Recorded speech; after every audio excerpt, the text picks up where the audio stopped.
Elon Musk's artificial intelligence startup xAI released its first AI model to a select group of users this past Saturday. This comes nearly a year after OpenAI's ChatGPT caught the imagination of businesses and users around the world, spurring a surge in adoption of generative AI technology. Musk co-founded OpenAI, the company behind ChatGPT, in 2015, but stepped down from the company's board just 3 years later. We're not wasting any time tonight, people, getting right into this first story from Reuters. Musk's xAI launches first AI model to select group. Quote, "In some important respects, the new xAI model is the best that currently exists," Musk posted on his X social media platform. As soon as it's out of early beta, xAI's Grok system will be available to all X Premium Plus subscribers. X, formerly known as Twitter, rolled out 2 new subscription plans last week, a $16 per month Premium Plus tier for users willing to pay for an ad-free experience, and a basic tier priced at $3 a month. The billionaire, who has been critical of big tech's AI efforts and what he calls censorship, said earlier this year that he would launch a maximum truth-seeking AI that tries to understand the nature of the universe to rival Google's Bard and Microsoft's Bing AI. The team behind xAI, which launched in July, comes from Google's DeepMind, Microsoft, and other top AI research firms. Although X and xAI are separate, the companies work closely together.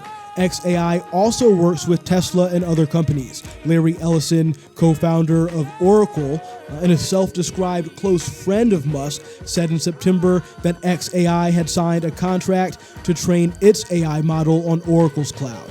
What's going on, everybody? Good evening. You are tuned into another episode of the Black Man Into the Wild podcast. You know, I'm blessed to be here with you all tonight, and as always, I'm blessed to have you here with me as well. The Black Man Into the Wild podcast was born in the Pacific Northwest and covers topics centered around the most disruptive technological advancements that are going to play a role in reshaping our society for decades to come. I started the episode off with a brief update on Elon Musk's plans for his artificial intelligence company, xAI. He recently also appeared on Joe Rogan's podcast, I believe for the 3rd time now, talking about his motivations for buying Twitter in the first place, giving updates on the Tesla Cybertruck, and even discussing current strategies for populating Mars, making life multi-planetary. I've got an article here that I want to get through tonight that's kind of related to Bitcoin. We're counting down roughly 190 days until the next Bitcoin halving. Some people argue that in order for Bitcoin to reach $100,000, a lot of, if not all of, the bad actors, the scammers, the Sam Bankman-Frieds of the world, they first need to be wiped out of the ecosystem. So we're going to identify a couple people tonight who, with their companies, may be next up on the chopping block. I also want to talk about this new Ritz-Carlton Residences and Hotel that officially opened its doors in downtown Portland last week.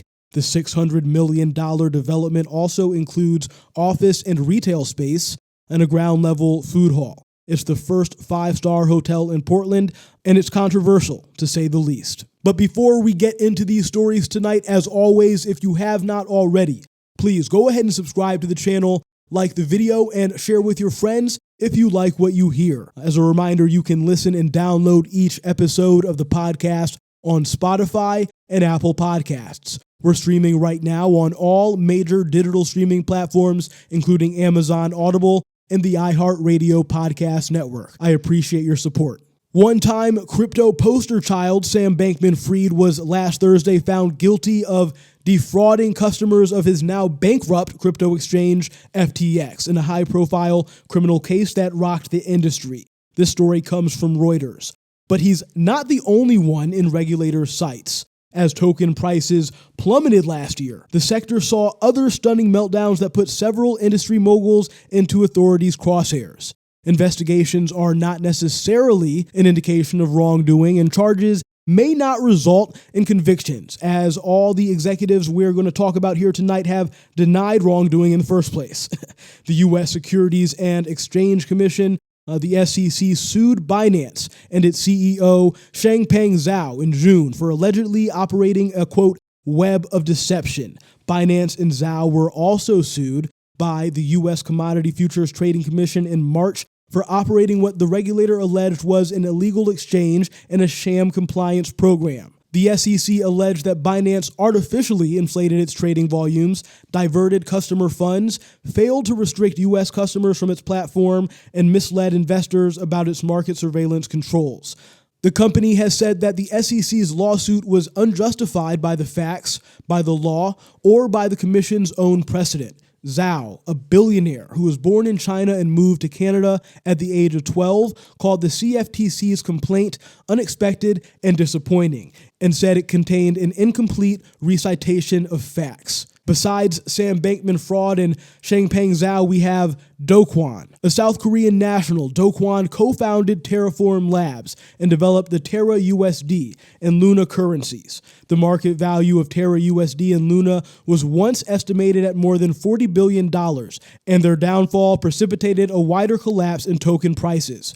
Kwon faces multiple charges of fraud in the U.S., and was arrested in Montenegro earlier this year for allegedly forging documents, authorities said. The SEC has also filed civil charges against Kwon and Terraform Labs, accusing the two of, quote, orchestrating a multi-billion-dollar crypto asset securities fraud. Kwon has denied foregoing documents, according to a Montenegrin court press release. In an October 30th court filing, Terraform said the SEC is evidentarily no closer to proving that the defendants did anything wrong. Alex Mashinsky, the founder and former CEO of crypto lender Celsius Networks, company filed for bankruptcy in July 2022. He has pleaded not guilty to U.S. fraud charges that he misled customers and artificially inflated the value of his company's proprietary crypto token.